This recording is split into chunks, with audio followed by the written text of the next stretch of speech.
नमस्कार, मी लाघवी ओम सावंत बुलेटिन मध्ये आपलं स्वागत करते। यानंतर बातम्या पाहणार आहोत सुपरफास्ट। देशात पहिल्या टप्प्याचं मतदान काल पार पडलं। पूर्व विदर्भात अंदाजे 60% मतदान झाले, तर देशात 543 पैकी एकूण 91 मतदारसंघात काल मतदान झालं आणि यामध्ये महाराष्ट्र, उत्तर प्रदेश, उत्तराखंड, आंध्र प्रदेश, तेलंगणा आणि ईशान्येतील राज्य आणि काश्मीरमधल्या 2 जागांचा समावेश आहे। पूर्व विदर्भात काल लोकसभेच्या पहिल्या टप्प्याचं मतदान पार पडलं। काल दिवसभरात सरासरी 60% मतदान झालंय। वर्धात 55.36%, तर नागपूरमध्ये 53.13% मतदान पार पडलं। दरम्यान काही किरकोळ घटना वगळता 20 राज्यांमधील पहिल्या टप्प्यातील मतदान शांततेत आणि भयमुक्त वातावरणात पार पडल्याचं केंद्रीय निवडणूक आयोगानं स्पष्ट केलंय। यंदाच्या निवडणुकीत देशभरात आतापर्यंत 2626 कोटींचा मुद्देमाल जप्त करण्यात आल्याची माहिती निवडणूक आयोगानं दिली आहे। यामध्ये 607 कोटींची रोकड, 198 कोटींची दारू, 1091 कोटींचा अंमली पदार्थांचा साठा आणि 534 कोटींच्या मौल्यवान वस्तूंचा समावेश आहे।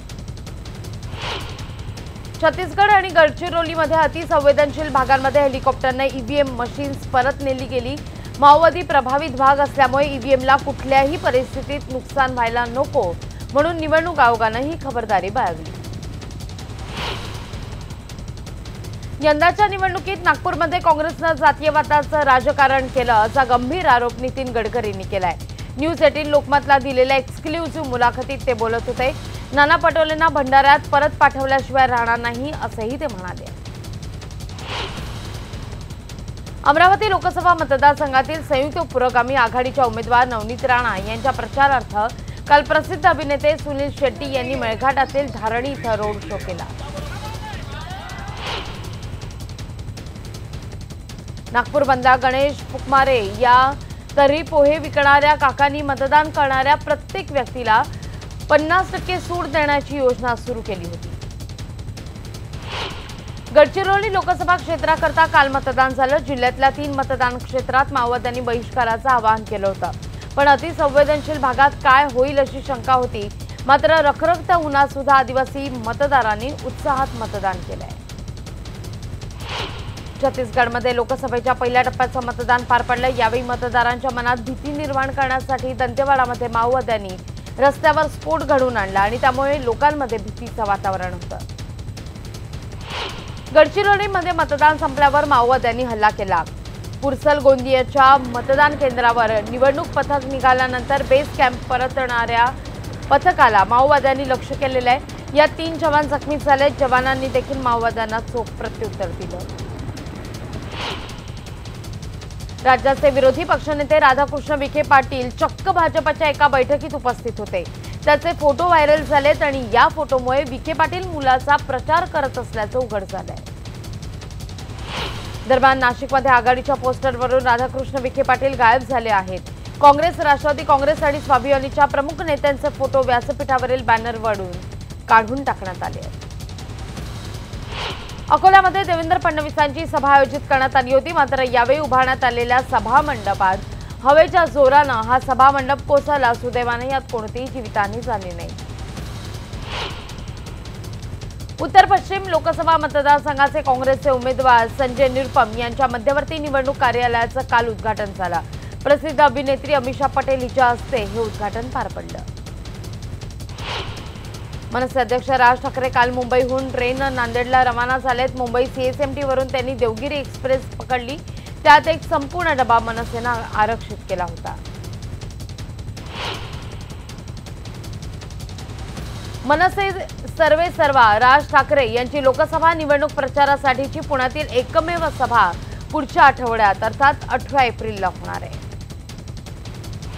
पंतप्रधान नरेंद्र मोदी पुढील आठवड्यामध्ये 16 एप्रिलला पुणे मुक्कामी येणार आहेत। त्यांची दुसऱ्या दिवशी सकाळी अकलूजमध्ये प्रचार सभा होईल। पुण्यात मोदी मुक्कामी असतील, पण त्यांची पुण्यात सभा होणार नाही। बातमी वाशीची। वाशीमध्ये पादचारी पुलाचा काही भाग कोसळला। यामध्ये 2 जण जखमी झालेत, तर एकाची प्रकृती गंभीर आहे। वाशीमधल्या मिनी सीशोर या परिसरात ही दुर्घटना घडली आहे। छत्रपती शिवाजी महाराज टर्मिनसला जोडणाऱ्या हिमालय पादचारी पूल दुर्घटनेतील एका गंभीर जखमी झालेल्या महिलेचा मृत्यू झालाय। नंदा कदम असं मृत महिलेचं नाव असून त्या 57 वर्षांच्या होत्या। हिमालय पादचारी पूल कोसळून झालेल्या दुर्घटनेत जबाबदार पालिका अधिकाऱ्यांवर लवकरात लवकर कठोर कारवाईचा बडगा उगारला जाणार आहे।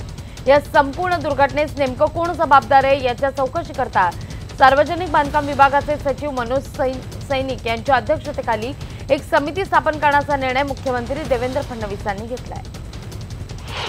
कोस्टल रोड प्रकल्पामुळे मासेमारीवर आणि उपजीविकेवर परिणाम होणार असल्याची भीती व्यक्त करत वरळीमधल्या काही मच्छीमारांनी या प्रकल्पाच्या विरोधात एक याचिका दाखल केली आहे।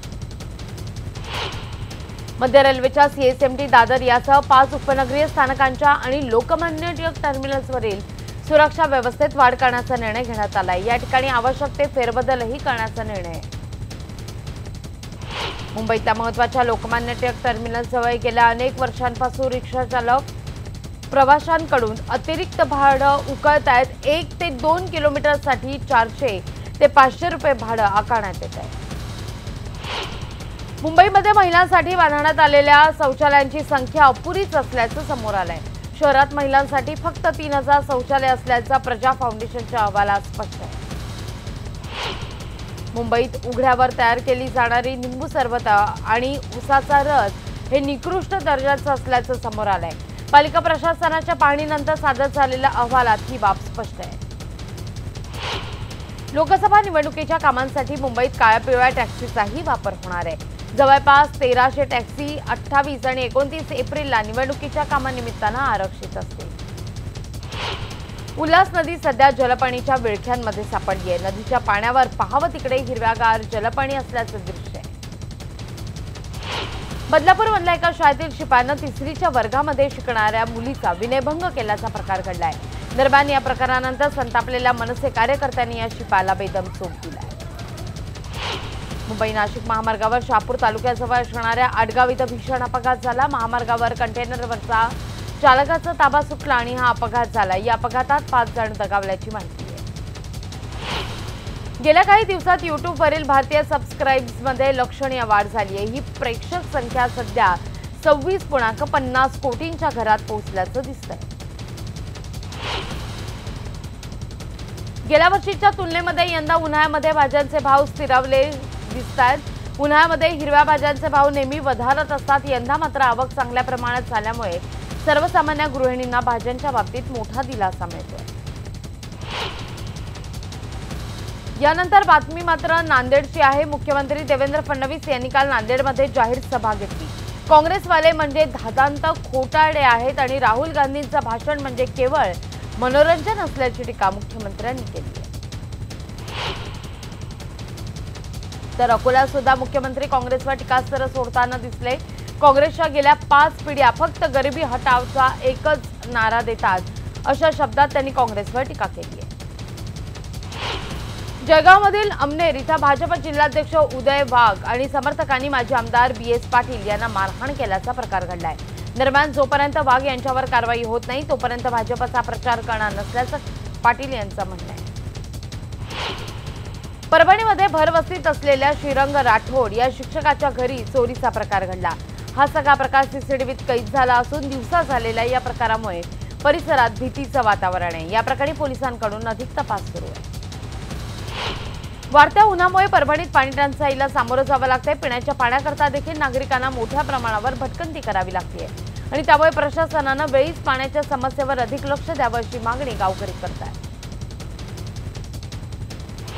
सोलापूरमध्ये एका टॉवेल फॅक्टरीला भीषण आग लागली होती। MIDC भागातल्या सुनील नगर या परिसरात ही आग लागली। यावेळी अग्निशमन दलाच्या मदतीने आगीवर नियंत्रण मिळवण्यात यश आलंय। CBSEची संलग्न शाळांमध्ये 1ली ते 12वीच्या अभ्यासक्रमात कला शिक्षण बंधनकारक करण्याचा निर्णय घेण्यात आलाय। कला शिक्षणामध्ये संगीत, नृत्य, नाटक या पारंपरिक कलांसह पाककलेचाही समावेश आहे। शाळेच्या प्रशासकीय कामाचा डेटाबेस ठरवणाऱ्या शालार्थ प्रणालीत तांत्रिक दोष निर्माण झालाय। ही प्रणाली बंद आहे। अद्याप यात दुरुस्ती न झाल्यामुळे जून महिन्यापर्यंत वेतन ऑफलाईनच काढण्याचा निर्णय सरकारचा आहे। चंद्रपूरच्या ताडोबा व्याघ्र प्रकल्पाकडे जाणाऱ्यांची संख्या चांगलीच वाढली आहे, कारण येत्या 31 मे पर्यंत प्रकल्पातील बुकिंग फुल झालंय। पर्यटकांनी वाघोबाच्या दर्शनाकरता ताडोबा अंधारी व्याघ्र प्रकल्पात चांगलीच गर्दी केली आहे। राज्यातील हजारो मुलांचं आयुष्य असुरक्षित असून मुंबई, पुणे, नाशिक या 3 शहरांमध्ये रस्त्यावर राहणाऱ्या मुलांची संख्या तब्बल 71,000 असल्याचं सर्वेक्षणात दिसतंय। यातील जवळपास 23,000 मुलं ही शारीरिक मानसिक शोषणाला बळी पडत असल्याचं खासगी संस्थेनं केलेल्या सर्वेक्षणातून स्पष्ट झालंय।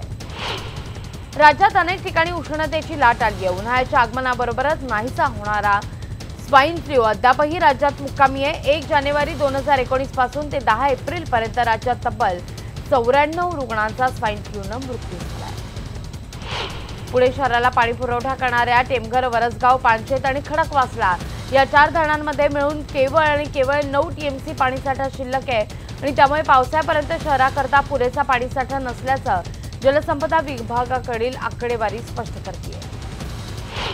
तापमानाचा पारा पुन्हा वाढू लागल्यानं सोलापूरकर हैराण झालेत। गुरुवारी उच्चांकी 43 अंश सेल्सिअस तापमान नोंदवलं गेलं। सीएसएमटी पूल दुर्घटनेवेळी बळी केलेल्या आणि गंभीर जखमी झालेल्यांना सरकारनं मदत जाहीर केली होती। मात्र दुर्घटनेला महिना पूर्ण होत असताना अद्याप मृतांना आणि जखमींना सरकारकडून मदत मिळालेली नाही। भाडे नाकारल्याच्या कारणावरून मिळालेल्या तक्रारीनंतर परिवहन विभागानं तब्बल 758 लायसन निलंबित केलेत। शहरातील रिक्षा, टॅक्सी चालकांच्या मुजोरीतून दिलासा देण्याकरता ही कारवाई आहे। घाटकोपर स्थानकातील प्रवाशांच्या त्रासात पुढील आठवड्याभरापासून आणखीन भर पडणार आहे, कारण घाटकोपर स्थानकातील कल्याण दिशेकडील आणि सीएसएमटी दिशेकडील पादचारी पूल बंद करण्याचा निर्णय मध्य रेल्वेचा आहे। बाजारामध्ये भाजीपाल्याचे दर वाढलेले असले तरी टोमॅटोचा दर मात्र घसरलेला आहे। घाऊक बाजारात टोमॅटो 10 रुपये किलो तर किरकोळ बाजारात तो 20 रुपये किलोनं मिळतोय। कोस्टल रोड प्रकल्पामुळे मासेमारीवर आणि उपजीविकेवर परिणाम होणार असल्याची भीती व्यक्त करत वरईमधल्या मच्छीमारांनी प्रकल्पाविरोधात याचिका दाखल केली। 23 एप्रिलच्या सुनावणीपर्यंत प्रकल्पासाठी भराव टाकण्याचे आणि वरई सीफेस जवळ डेब्रिज टाकण्याचं काम थांबवा असे निदर्शन करत न्यायालयात या संदर्भात पालिका गेली आहे। राहुल गांधींच्या जीवाला धोका असल्याची शंका निर्माण झाल्यानंतर आता या प्रकरणाला एक वेगळं वळण मिळत आहे। अमेठीत राहुल गांधींच्या डोक्यावर दिसलेला लेझर लाईट हा मोबाईल कॅमेराचा लाईट असल्याचं समोर येत आहे। पंतप्रधान नरेंद्र मोदींनी पुन्हा एकदा काँग्रेस आघाडीवर जोरदार हल्लाबोल केलेला आहे। भागलपूरमधल्या सभेत मोदींनी काँग्रेस महागठबंधनची तुकडे तुकडे गँग अशी संभावना करतानाच आगामी काळात ही आघाडी फुटेल असं भाकीत वर्तवलंय। आंध्र प्रदेशमध्ये लोकसभा निवडणुकीच्या एकूणच रणधुमाळीला सुरुवात झालेली आहे, पण प्रचाराला हिंसक वळण प्राप्त होत आहे।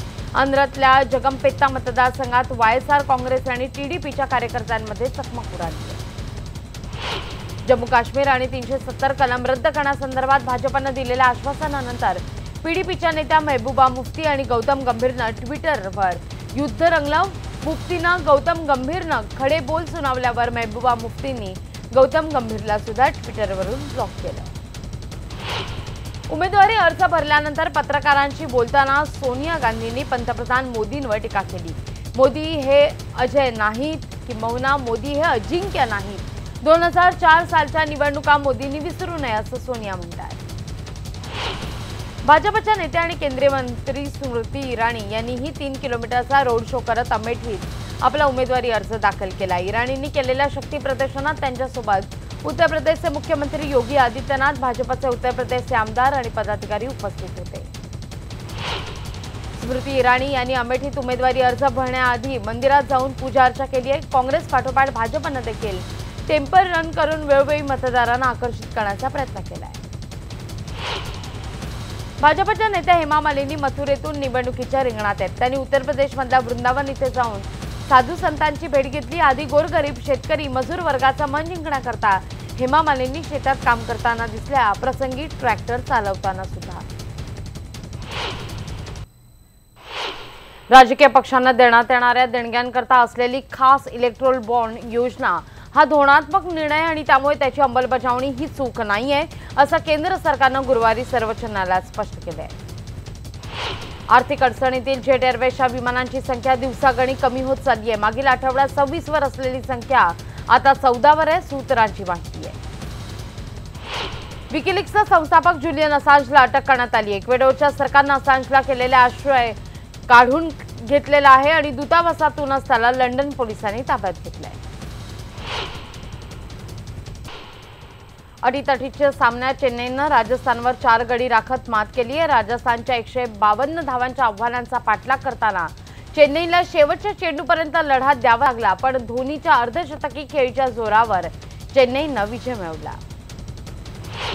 या सामन्यात अखेरच्या ओव्हरमध्ये तिसरा चेंडू बेन स्टोकनं फुलटॉस टाकला आणि अंपायरचा हात नो बॉलच्या इशाऱ्याकडे गेला, मात्र अंपायरने हात आखडता घेत नो बॉलचा निर्णय मागे घेतला आणि यामुळे मैदानाबाहेर उभा असलेला कॅप्टन कुल धोनी कधी नव्हे तो मैदानात घुसत अंपायरला या कृतीचा जाब विचारताना दिसलाय।